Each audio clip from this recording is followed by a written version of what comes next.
Hello fans, welcome back to the my new video guys and my YouTube channel guys. Today fan we are going to talk about guys Bluetooth device pair setting, and today video title is guys how to pair Bluetooth earphones with our phone.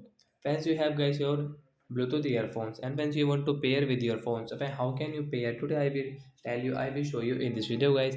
So before starting video fan, first of all go and subscribe the channel guys, click the bell icon, like the video.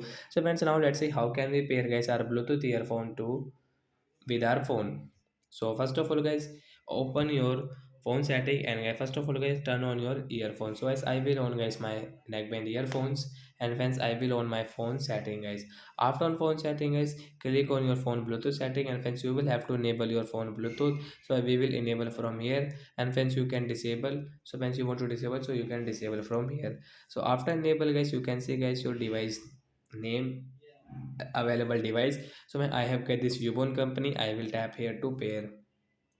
As you can see guys, this Bluetooth pairing request allow access to your contact and call length. So I will allow from here, and I will pair from here. Then guys, this earphone will pair in our phone. So as now we can use guys this neckband Bluetooth earphone while operating YouTube app, Instagram, listening song, watching cartoon guys. We can use our earphones. So that's it guys. Thanks for watching the video guys. I hope friends you have understood how to pair Bluetooth earphone with phone. Bye guys.